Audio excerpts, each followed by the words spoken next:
महत्वाची बातमी आपण पाहूयात। पीआरएम सोर्स कोड चोरी प्रकरण तात्काळ कारवाई न केल्यास राज्यभरात आंदोलन करू, पीआरएम कंपनीचे जिल्हा समन्वयक कर्मचाऱ्यांनी इशारा दिला। शेकडो कर्मचाऱ्यांच्या कुटुंबावर उपासमारीची वेळ आलेली आहे। मुख्यमंत्र्यांना या प्रकरणी लक्ष घालण्याची विनंती करण्यात आली आहे। अहिल्यानगरच्या सायबर पोलीस ठाण्यामध्ये सॉफ्टमेट कंपनी आणि या पीआरएम कंपनीच्या माजी कर्मचाऱ्यांनी सोर्स कोड चोरी प्रकरणी गुन्हा दाखल होऊन 3 महिने उलटले तरी अद्यापपर्यंत सायबर पोलिसांनी एकाही आरोपीला अटक न केल्यानं संतप्त झालेल्या पीआरएम कंपनीच्या राज्यातील जिल्हा समन्वयक कर्मचाऱ्यांनी आज जिल्हा पोलीस अधीक्षक सुदर्शन मुमका यांची भेट घेऊन निवेदन दिलं। तसंच लवकरात लवकर आरोपींना अटक करून कारवाई केली नाही तर राज्यभरात उपोषण आणि तीव्र आंदोलन करण्याचा इशारा देण्यात आला। बँक ऑफ महाराष्ट्राच्या चुकीच्या धोरणामुळे जिल्हा परिषदेची झेडपी एफएमएस प्रणाली 31 मार्चला बंद झालेली आहे।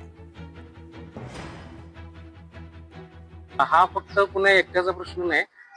आमच्या पीआरएम कंपनीमध्ये जवळपास 450 ते 500 एम्प्लॉई आहेत आम्ही। त्यामुळे हे सर्वांच्याच पोटावर पाय दिल्यासारखं झालेलं आहे। शासकीय ऑफिस असतील किंवा इतर कुठलेही ऑफिस असतील हे आजकाल ऑनलाईन झालेले दिसत आहेत, परंतु महाराष्ट्रातील सर्व जिल्हा परिषद आज बँक ऑफ महाराष्ट्राच्या एका कुरघोडीमुळे किंवा चुकीमुळे सर्व ऑफलाईन पद्धतीने कामकाज करण्यासाठी सर्वांना ऑफलाईन कामकाज करावे लागत आहे। आमच्या रोजचा जीवन मरणाचा प्रश्न आहे, कारण सध्या राज्यामध्ये बेरोजगारीचं प्रमाण खूप जास्त वाढत चाललेलं आहे। अशा घटनांना आळा बसावा म्हणून आमची लिखित निवेदनाद्वारे एसपी साहेबांकडे तक्रार दिलेली आहे। आजपर्यंत 3 महिने होऊन सुद्धा आरोपी हे अटक झालेले नाहीत।